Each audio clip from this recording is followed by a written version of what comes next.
Hello students, last lecture में આપણે કાચા નફાના ગુણોત્તર કર્યો હતો. તો આજે હવે આપણે આના પછીનો ગુણોત્તર એટલે કે કામગીરી ગુણોત્તર કરવાનો છે. ઓકે, હવે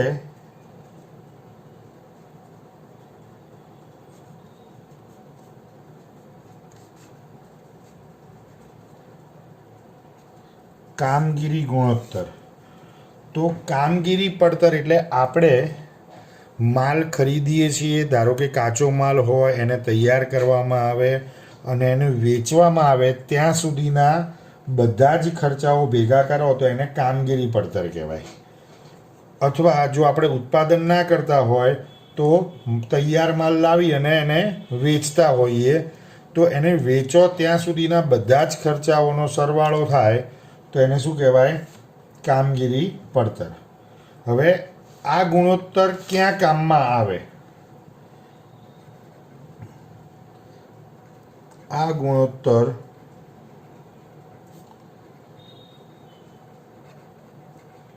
કામગીરી પડતર અને વેચાણ વચ્ચેનો સંબંધ.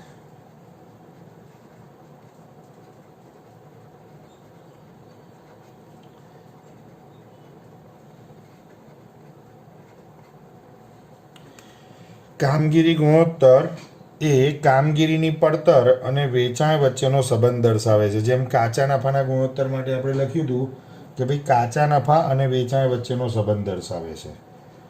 તો હવે આનું સૂત્ર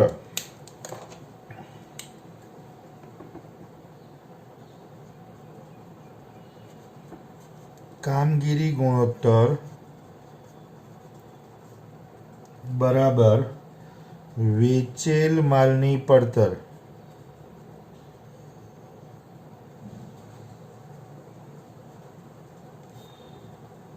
વત્તા કામગીરી ખર્ચા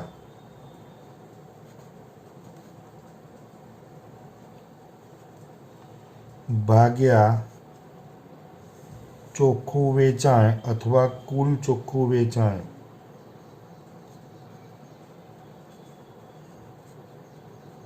હવે કુલ ચોખ્ખું વેચાણ એટલે તમારે શું સમજવાનું છે? રોકડ વેચાણ વત્તા ઉધાર વેચાણ એટલે કુલ વેચાણ આવી ગયું. એમાંથી વેચેલો માલ જે પાછો આવ્યો હોય એટલે કે વેચાણ પરત હોય એને બાદ કરી દેવાનું. ઓકે, હવે આનો જે જવાબ આવશે એ પણ ટકાવારીમાં દર્શાવવામાં આવશે, પર્સન્ટેજ એમાં દર્શાવવા પડશે. હવે કામગીરી ખર્ચા અને બિનકામગીરી ખર્ચા એ બે વસ્તુ આપણે સમજી લઈએ. તો બધા ખર્ચાને કામગીરી ખર્ચા કહેવાય કે જે બિનકામગીરી ખર્ચા નથી. કોમ્પ્લિકેટેડ છે થોડું, પણ સમજજો. હું એનું લિસ્ટ બનાવી દઉં છું અથવા તમને સમજાવી દઉં કે કેવી રીતે એને આપણે કન્સિડર કરવાનું છે.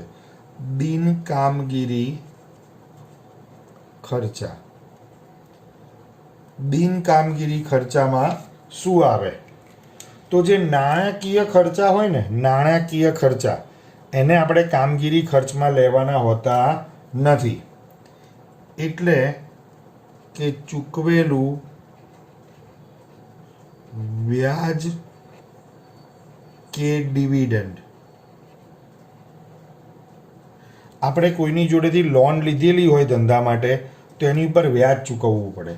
આપણે ધંધા માટે ડિબેન્ચર બહાર પાડ્યા હોય તો એ ધંધાનું દેવું કહેવાય, એટલે એના પર વ્યાજ ચૂકવવું પડે. તો લીધેલી લોન પર કે બહાર પાડેલા ડિબેન્ચર પર વ્યાજ ચૂકવીએ, અથવા જો કંપની છે તો કંપનીએ ઇક્વિટી શેર કે પ્રેફરન્સ શેર બહાર પાડ્યા હોય તો ઇક્વિટી શેર અને પ્રેફરન્સ શેર જે બહાર પાડ્યા હોય તો એની ઉપર જે ડિવિડન્ડ ચૂકવવું પડે એ ડિવિડન્ડને પણ નાણાકીય ખર્ચ કહેવાય. એટલે આવા કોઈ નાણાકીય ખર્ચાને કામગીરી ખર્ચ ગણવાના નથી. એટલે કે આ નાણાકીય ખર્ચા એ કેવા ખર્ચા કહેવાય? બિનકામગીરી ખર્ચા. હવે એવા અમુક ખર્ચા હોય છે ધંધામાં કે જેના ધંધા સાથે ભલે ખર્ચો એ ધંધાનો જ છે, પણ એ ધંધાના નિયમિત ખર્ચા નથી. ધારો કે આપણી પાસે કોઈ યંત્ર છે, એ યંત્ર 2 વર્ષ 4 વર્ષ 11મા ધોરણમાં પેલું ઘસારાનું ચેપ્ટર આવતું હતું, તેમાં 2 વર્ષે 3 વર્ષે 4 વર્ષે કે એમ આપણે ભવિષ્યમાં ગમે ત્યારે એને વેચી કાઢતા હોઈએ છીએ. જો એ વેચવાથી તમને નફો થાય તો એ શું કહેવાય? મિલકત વેચાણનો નફો, અને એ રકમ નફા નુકસાન ખાતામાં જમા બાજુ લખાય. અને જો એવું કોઈ મિલકત વેચવાથી જો આપણને નુકસાન થાય તો એ ધંધા માટે ખર્ચ કહેવાય. એટલે મિલકત વેચાણની ખોટ અથવા મિલકત વેચતા થયેલું નુકસાન એ શું કહેવાય? ધંધા માટેનું નુકસાન અથવા ખર્ચ કહેવાય. એને નફા નુકસાન ખાતામાં ઉધાર બાજુ લખાય. પણ એ આપણી કામગીરીનો ભાગ નથી. આપણો બિઝનેસ આપણે ખરીદેલી મિલકતો વેચવાનો નથી, બરાબર? એટલે યંત્ર કે ફર્નિચર કે એર કન્ડિશનર, કોમ્પ્યુટર, આવું બધું આપણે વેચી કાઢીએ, બરાબર? તો એમાંથી થતું નુકસાન એ ધંધા માટે ખર્ચ કે નુકસાન કહેવાય, પણ એ બિનકામગીરી ખર્ચ કહેવાય. કારણ કે આપણા ધંધાની એક્ટિવિટી જે છે એની સાથે એ જોડાયેલું નથી. એટલે મિલકત વેચતા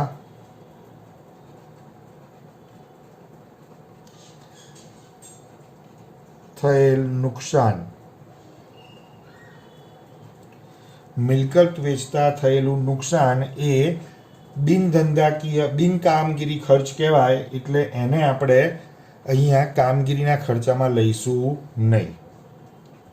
ત્રીજી એક વસ્તુ, ધારો કે ધંધામાં એટલે કે દુકાનમાં આગ લાગી કે ગોડાઉનમાં આગ લાગી, ચોરી થઈ, વરસાદમાં પલળી ગયો માલ અને એના કારણે નુકસાન થયું, તો એવું નુકસાન પણ નફા નુકસાન ખાતામાં ઉધાર બાજુ લખાય. એ ધંધાનો ખર્ચ છે, પણ એ આગ લાગવી કે ચોરી થવી કે વરસાદમાં માલ પલળી જવો એ કામગીરીની પ્રવૃત્તિ નથી. એવી આપણી પ્રવૃત્તિ નથી કે આપણે ચોરી કરાવીએ છીએ, આપણે આગ લગાડીએ છીએ. તો it is not a part of our activity. તો એ આપણા ધંધાની એક્ટિવિટી નથી. એટલે એને આપણે શું કહીશું? ખર્ચ ખરો, પણ એ કેવો ખર્ચ કહેવાશે? બિનકામગીરી ખર્ચ. કેવો ખર્ચ કહેવાશે? બિનકામગીરી ખર્ચ. એટલે એને પણ આપણે આ કામગીરીના ખર્ચામાં ધ્યાનમાં લેવાના નથી. એટલે એ પણ અહીંયા લિસ્ટમાં લખી નાખીએ. આગથી, ચોરીથી થયેલ નુકસાન, આગથી, ચોરીથી, ભૂકંપથી, વરસાદથી, બરાબર, એનાથી થયેલા નુકસાન એ ધંધાનો ખર્ચ કહેવાશે, પણ એ બિનકામગીરી ખર્ચ છે. એટલે આને ધ્યાનમાં લેવા નહીં.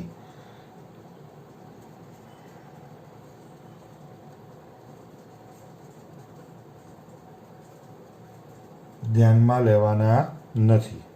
ઓકે, એટલે આ વસ્તુ તમારે ખાસ ધ્યાન રાખવાની છે કે જ્યારે આપણે કામગીરીના ખર્ચા લખતા હોઈએ ત્યારે આટલી વસ્તુને ખર્ચ તરીકે ગણવા નહીં. હવે જો આપણે બિનકામગીરી ખર્ચાનો ઉલ્લેખ કર્યો જ છે તો એટલું પણ સમજી લઈએ કે બિનકામગીરીની ઉપજો કઈ કહેવાય. બિનકામગીરીની ઉપજો કઈ કહેવાય? આમાં તો જો કે આપણે લેવાનું જ નથી, કુલ ચોખ્ખું વેચાણ જ ગણવાનું છે. ધારો કે આપણે કોઈક કંપની, કોઈક બીજી કંપનીના શેર કે કોઈ બીજી કંપનીના ડિબેન્ચર એવું આપણી જોડે હોય, અથવા આપણી બેંકમાં ફિક્સ ડિપોઝિટ કરેલી હોય કે એવું કંઈક હોય, અને એની ઉપર આપણને વ્યાજ મળે કે ડિવિડન્ડ મળે, એની ઉપર આપણને વ્યાજ કે ડિવિડન્ડ મળે, તો એવું વ્યાજ કે ડિવિડન્ડ એ ભલે ધંધાની આવક છે એટલે નફા નુકસાન ખાતામાં જમા બાજુ લખાતું હોય, પણ આપણા ધંધાની મુખ્ય કામગીરીમાં એ નથી આવતું. એટલા માટે એવું વ્યાજ કે ડિવિડન્ડ, અહીંયા આપણે આપણી કામગીરીની આવક તરીકે ગણાય નહીં, એને બિનકામગીરીની ઉપજ કહેવાય. સેમ આ મિલકત વેચતા થયેલ નુકસાન છે, એવું જ સેમ શું હોઈ શકે? મિલકત વેચતા થયેલો નફો. તો મિલકતના વેચાણથી થતો નફો પણ મિલકતના વેચાણથી થતો નફો પણ ધંધાનો નફો છે, એને નફા નુકસાન ખાતામાં જમા બાજુ લખાતો હોય એમ છતાં પણ એને આપણે કામગીરીની આવક ગણીશું નહીં. એને આપણે કામગીરીની આવક ગણીશું નહીં, એટલે એને આપણે અહીંયા આવક તરીકે ગણવાની નથી.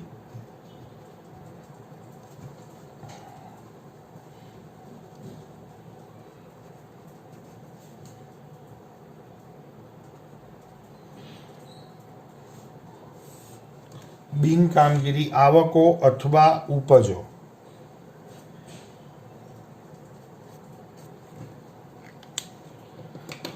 હવે એમાં કઈ વસ્તુ આવશે? તો મળેલ વ્યાજ અથવા ડિવિડન્ડ. મળેલ વ્યાજ અથવા ડિવિડન્ડ. અને બીજું મિલકત વેચાણનો નફો. તો આ બંને એ બિનકામગીરી આવકો છે, એટલે આ બેમાંથી કોઈને આપણે ધ્યાનમાં લેવાના નથી.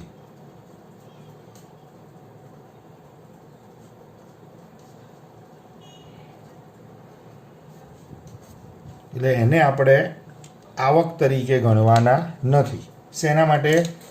કામગીરીના ગુણોત્તર માટે. ઓકે, હવે કામગીરી ગુણોત્તર છે ને, એના પછી તરત જ બીજો એક ગુણોત્તર પણ આપણે સાથે લઈ લઈએ.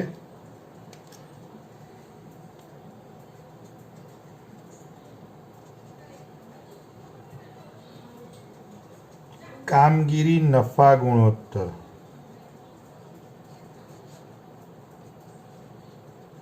કામગીરી ગુણોત્તર પછી કામગીરી નફા ગુણોત્તર એના જેવો જ છે. હવે આ ગુણોત્તરનો અર્થ શું થાય? આ તમને શું સંબંધ દર્શાવે છે? તો આ કામગીરી નફા ગુણોત્તર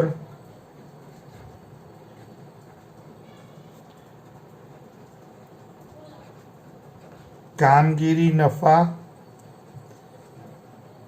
અને વેચાણ વચ્ચેનો સંબંધ દર્શાવે છે.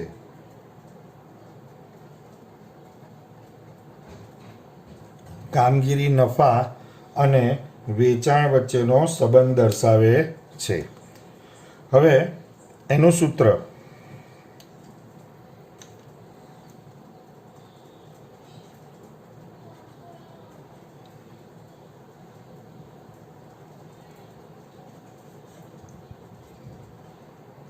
કામગીરી નફા ગુણોત્તર બરાબર કામગીરીનો નફો ભાગ્યા ચોખ્ખું વેચાણ ગુણ્યા 100. આનો પણ જવાબ આપણને શેમાં મળે? હંમેશા ટકાવારીમાં. આનો જવાબ પણ આપણને ટકાવારીમાં જ મળશે. ઓકે, હવે કામગીરી નફો શોધવા માટે શું કરવાનું?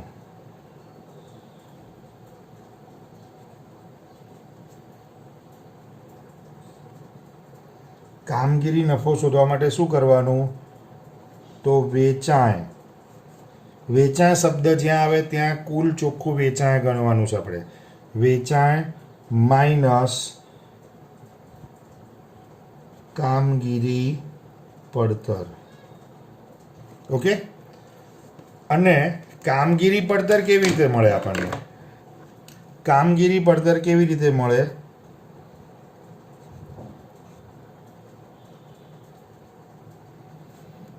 તો પછી વેચેલ માલની પડતર વત્તા કામગીરી ખર્ચા. વેચેલ માલની પડતરમાં કામગીરીના ખર્ચા ઉમેરી દો તો તમને કામગીરી પડતર મળી કહેવાય. પાક્કું? બરાબર છે. હવે આ કામગીરીનો જે ગુણોત્તર છે એના માટે બે રસ્તા છે શોધવા માટે. પહેલું કે તમે કામગીરી ગુણોત્તર શોધી કાઢો અને પછી કામગીરી નફા ગુણોત્તર શોધવા માટે શું કરવાનું, તો કુલ 100% હોય એમાંથી કુલ 100% હોય એમાંથી શું કરવાનું, કામગીરી ગુણોત્તર જે આવ્યો એ બાદ કરી દેવાનો, એટલે તમને કામગીરી નફા ગુણોત્તર મળે. પાકું? સારું. હવે ટેક્સ્ટબુકમાં દાખલા નંબર 5, ટેક્સ્ટબુકમાં દાખલા નંબર 5 એની રકમ જોઈ લઈએ. તમારી જોડે ટેક્સ્ટબુક હોય તો એને ખુલ્લી રાખજો કે જેથી કરીને કોઈ તકલીફ પડે નહીં.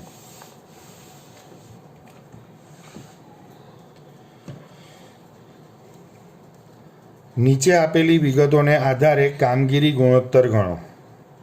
હવે એમાં બિનકામગીરી અન્ય ખર્ચ આપ્યા છે એટલે એ તો લેવાના જ નથી. ઘસારો છે એ કામગીરી ખર્ચ કહેવાય, કારણ કે યંત્ર ઉપર કે એની ઉપર ઘસારો લાગતો હોય તો એ આપણે જે ધંધાને લગતી કામગીરી છે એના કારણે જ લાગે છે. પછી વહીવટી ખર્ચા એનો સમાવેશ થાય. વેચાણ તો એ છે જ, કરવેરાનું કોઈ જરૂર નથી. વ્યાજ અને ડિવિડન્ડની ઉપજ તો આપણે લેવાની નથી અને એમ પણ આ બિનકામગીરી ઉપજ કહેવાય. વેચાણ ખર્ચા તો એનો સમાવેશ કરવામાં આવશે. પછી વેચેલ માલની પડતર એ તો છે જ, અને નાણાકીય ખર્ચા તો નાણાકીય ખર્ચાનો આમાં સમાવેશ કરવાનો રહેતો નથી. બરાબર? તો હવે બુક છે તમારી જોડે એટલે તમે એનો ઉપયોગ કરજો.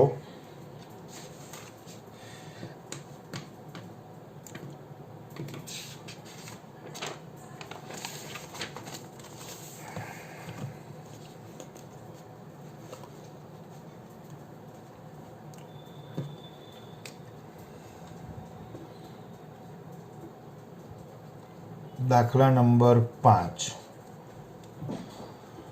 કામગીરી ગુણોત્તર શોધો.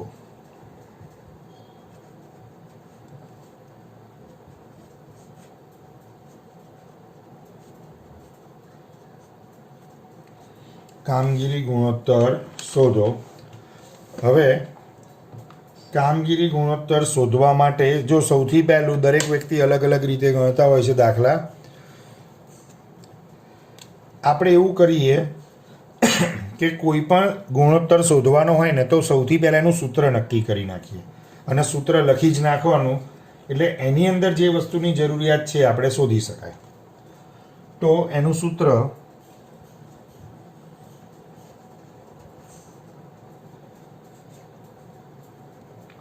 કામગીરી ગુણોત્તર બરાબર વેચેલ માલની પડતર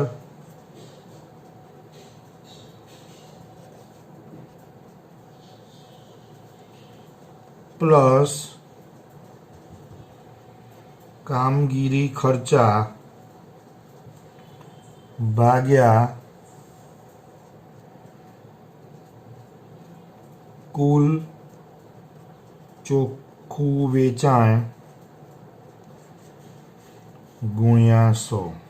અહીંયા છેદમાં ખાલી તમે ચોખ્ખું વેચાણ લખો, ફક્ત વેચાણ એવો શબ્દ લખો કે કુલ ચોખ્ખું વેચાણ લખો, મિનિંગ બધો સરખો જ, પણ શું કરવાનું, રોકડ વેચાણ વત્તા ઉધાર વેચાણ બે અલગ અલગ આપે તેનું ટોટલ બી કરવાનું, વેચાણ પરત હોય તેને બાદ કરવાનું, પછી જે રકમ આવે એ અહીંયા લેવાની છે.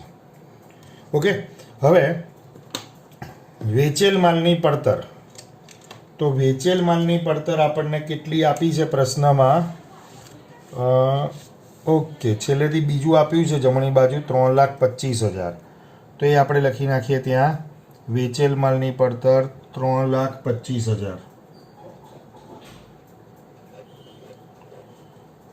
પ્લસ કામગીરી ખર્ચા એ આપણને ડાયરેક્ટ નથી આપ્યા તો આપણે એની ગણતરી કરી નાખીએ. કામગીરી ખર્ચાની ગણતરી કરીએ.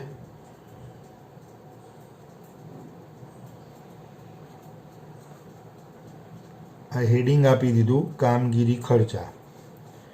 તો એમાં સૌથી પહેલાં બિનકામગીરી ખર્ચા એ નહીં લેવાનું, ઘસારો લેવાશે. ઘસારો આપ્યો છે 48,000. પછી વહીવટી ખર્ચા છે એ પણ લેવાશે.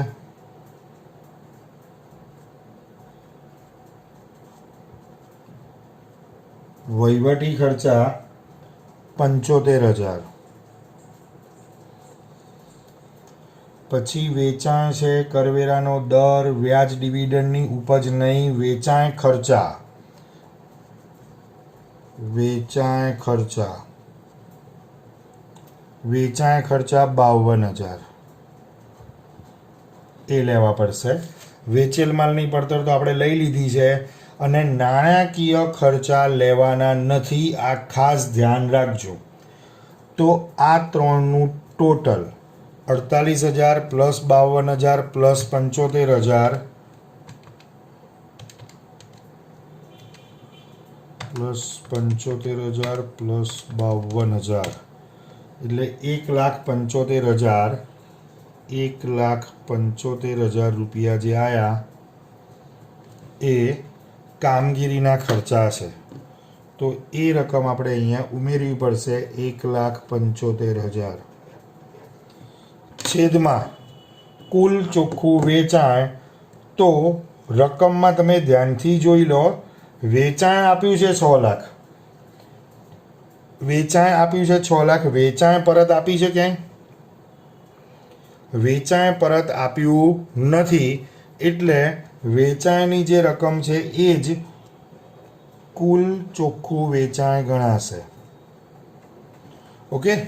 હવે આ 1,75,000 પ્લસ 3,25,000 એટલે 5 લાખ આવ્યા. એટલે 5 લાખ ભાગ્યા 6 લાખ ગુણ્યા 100. બરાબર. અહીંયા પણ ગુણાકારમાં 100 બરાબર.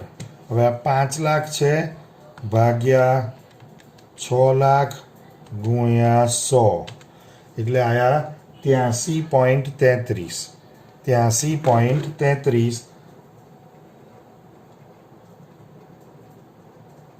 આ આપણા પ્રશ્નનો જવાબ. ઓકે. 83.33 પછી ટકાવારીની સાઇન કરવી ફરજિયાત છે. ઓકે. સારું. હવે પાંચમો પ્રશ્ન આપણો પૂરો થયો. પાંચમો દાખલો. હવે છઠ્ઠો દાખલો. હવે દાખલા નંબર 6. એમાં ધ્યાન એ રાખવાનું છે, નીચે આપેલ વિગતોને આધારે કામગીરી ગુણોત્તર અને કામગીરી નફા ગુણોત્તર બંને ગણવાના છે. ઓકે. વેચાણ આપણે લેવાનું છે. વેચાણ પરત આપેલ નથી, એટલે આ 39 લાખ રૂપિયા જે છે એ છેદની રકમ આવી ગઈ, કુલ ચોખ્ખું વેચાણ. ચલો, પછી વેચેલ માલની પડતર આપી દીધેલી છે. હવે કામગીરી ખર્ચામાં કયા કયા ખર્ચા લેશો? તો વેચાણ ખર્ચ આવશે. અકસ્માતથી થયેલ નુકસાન આવે. અકસ્માતથી થયેલ નુકસાન એ અસામાન્ય નુકસાન છે, એ આપણા ધંધાની રૂટીન એક્ટિવિટી નથી, એટલે અસામાન્ય નુકસાન જે છે ને, પેલું ચોરીથી થયેલ, અકસ્માતથી થયેલ નુકસાન, એના જેવું કહેવાય. એ બિનકામગીરી ખર્ચ છે, એટલે આ 40,000ને આપણે ધ્યાનમાં લઈશું નહીં. પછી ઘસારા સહિતના કારખાનાના ખર્ચા. તો કારખાનું તો ધંધાનો મેઇન વસ્તુ છે, એના ખર્ચાને તો કામગીરી ખર્ચા લેવા જ પડશે, એટલે ઘસારા સહિતના કારખાના ખર્ચાનો સમાવેશ કરવામાં આવશે. પછી મજૂરી 2 લાખ રૂપિયા, એનો પણ સમાવેશ કરવો પડશે. વહીવટી ખર્ચ એ પણ લેવાશે. લોનનું વ્યાજ. હવે ખાલી લોનનું વ્યાજ એવો શબ્દ આપ્યો, એનો મતલબ એવો થયો કે આપણે કોઈકની જોડેથી લોન લીધી છે અને એની ઉપર આપણે વ્યાજ ચૂકવીએ છીએ. તો આ 60,000 રૂપિયા જે લોનનું વ્યાજ છે એ નાણાકીય ખર્ચ છે, અને નાણાકીય ખર્ચને આપણે કામગીરી ખર્ચમાં લેતા નથી. ઓકે. અને રોકાણો પર મળેલ ડિવિડન્ડ, આપણે ક્યાંય રોકાણ કર્યું હોય એની ઉપર આપણને વ્યાજ કે ડિવિડન્ડ મળ્યું હોય, તો એ ધંધાની આવક કહેવાય, પણ એને એને બિન કામગીરી આવક ગણવાની છે, એટલે એને આવક તરીકે ગણાશે નહીં. એટલે કે વેચાણમાં આ વસ્તુ ઉમેરવાની નથી, એ ધ્યાન રાખજો. અને કરવેરાના દરનું આપણે કશું જ નથી કરવાનું, કારણ કે ચોખ્ખો નફો મળી જાય, બરાબર, વ્યાજ ને ડિવિડન્ડ બધું બાદ કરી દઈએ ને પછી ચોખ્ખો નફો મળે, બરાબર, એના ઉપર કરવેરાનો દર હોય છે. ઓકે, હવે આની ગણતરી કરીએ આપણે. પ્રશ્ન તમારી જોડે છે, બરાબર, એટલે તમે ધ્યાન રાખજો એમાં.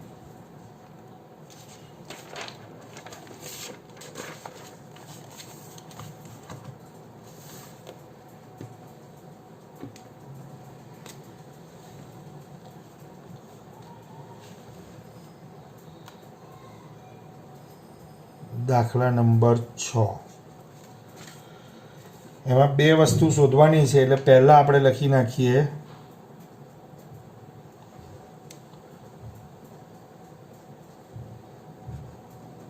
કામગીરી ગુણોત્તર. પહેલું કામગીરી ગુણોત્તર. હવે કામગીરી ગુણોત્તરનું સૂત્ર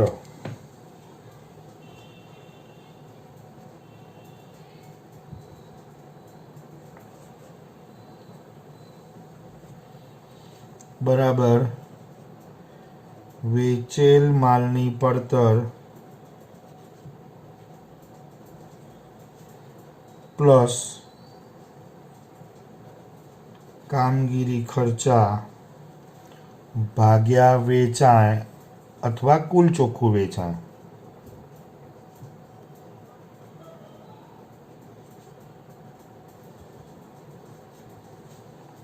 ગુણ્યા 100.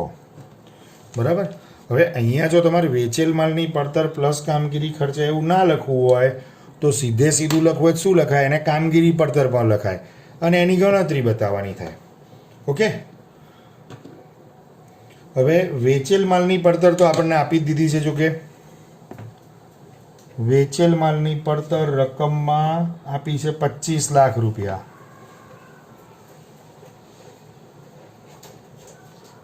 પ્લસ કામગીરીના ખર્ચા આપણે હમણાં શોધીને લખીએ છીએ.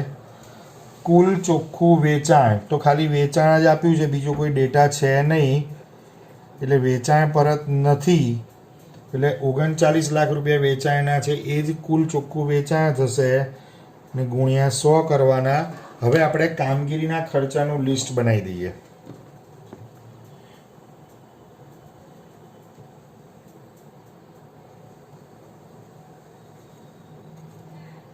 કામગીરી ખર્ચા.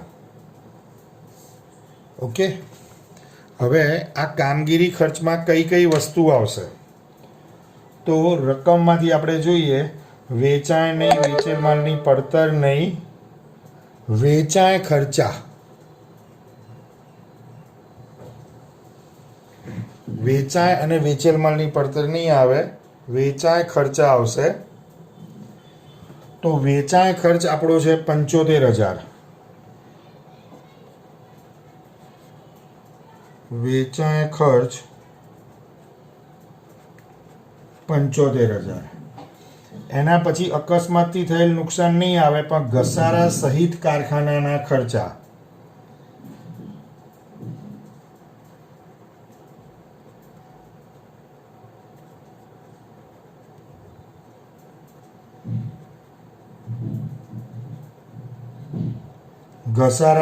કારખાનાના ખર્ચા 50,000.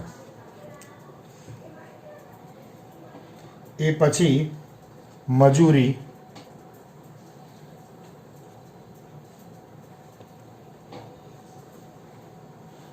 2 લાખ, મજૂરી 2 લાખ રૂપિયા. પછી વહીવટી ખર્ચા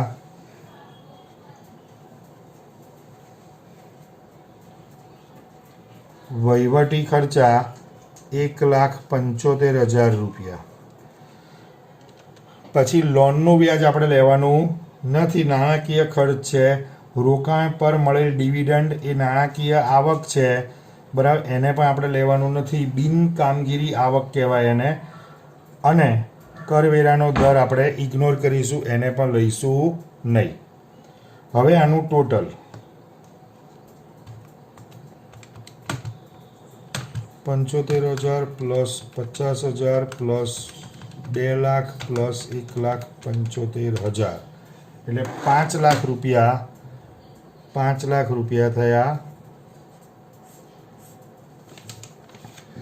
એ 5 લાખ રૂપિયા અહીંયા કામગીરી ખર્ચ તરીકે ઉમેરવાના થશે. તો આ 25 લાખ પ્લસ 5 લાખ એટલે 30 લાખ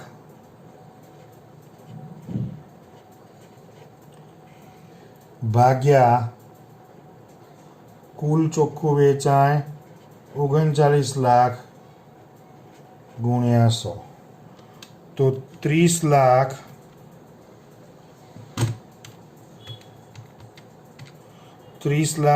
ભાગ્યા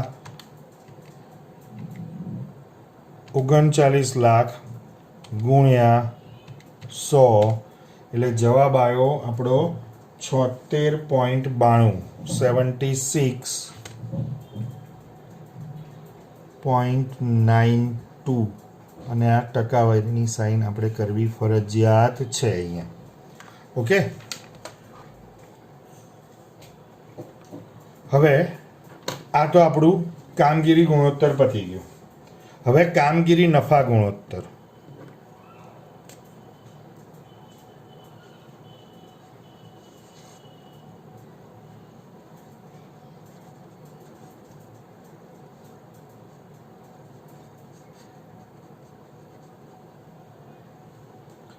એકદમ સિમ્પલ. આનું સૂત્ર લખી લઈએ પહેલા.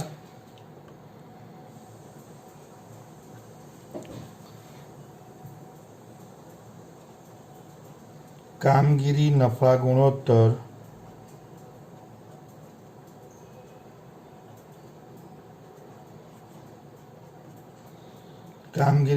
ગુણોત્તર બરાબર શું આવે એનું સૂત્ર?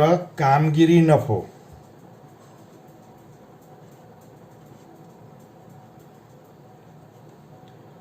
ભાગ્યા કુલ ચોખ્ખું વેચાણ, ખાલી વેચાણ લખો તો પણ ચાલે, ગુણ્યા 100. હવે કામગીરી નફો શોધવો છે આપણે. કામગીરી નફો શોધવો છે તો કામગીરી નફો શોધવા માટે શું કરશો? તો કામગીરીની જે પડતર હોય એને વેચાણમાંથી બાદ કરવાની. બરાબર, હું અહીંયા જ વર્કિંગ કરી નાખું છું.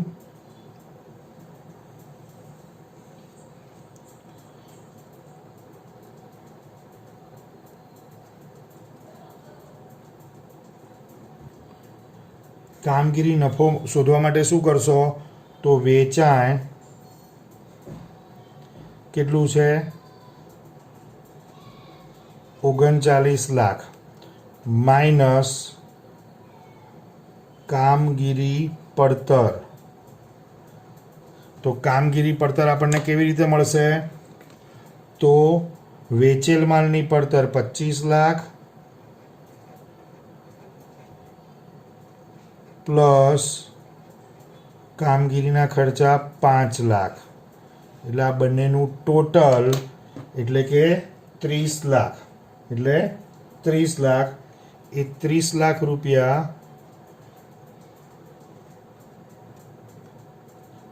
આમાંથી બાદ થશે. એટલે કામગીરીનો નફો આવ્યો 9 લાખ રૂપિયા. 9 લાખ.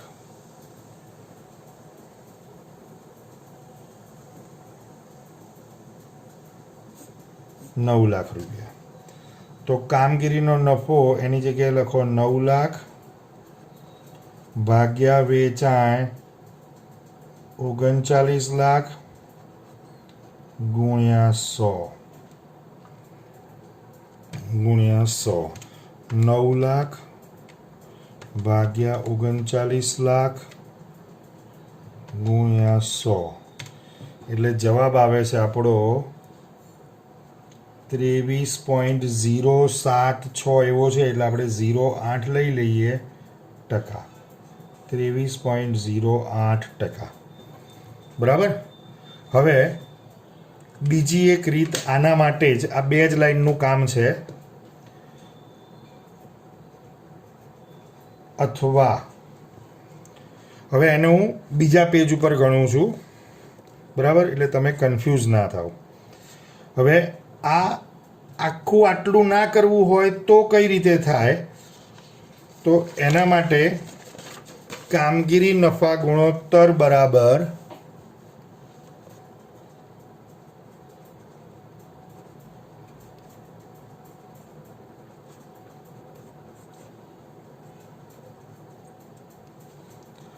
હવે આ ટકાવારીમાં માપ હોય તો કુલ ટકાવારી કેટલી થાય? 100 માઇનસ કામગીરી ગુણોત્તર. તો 100% હોય કુલ, એમાંથી કામગીરી ગુણોત્તર એ આપણે હમણાં ઉપર શોધ્યું હતું. કેટલું આવ્યું હતું? 76.92. તો 100માંથી 76.92 બાદ કરો તો જો અત્યારે આવ્યો તો જવાબ એ જોઈ લો એક્ઝેક્ટ 23.08%. તો સૂત્ર શું થયું? 100 માઇનસ કામગીરી ગુણોત્તર. તો કામગીરી ગુણોત્તર 76.92 હતો, એટલે 76.92 બાદ કર્યા એટલે આયા 23.08%. ઓકે, બસ તો આજે આપણે આ વિડીયોમાં આટલું રાખીએ છીએ. Thank you.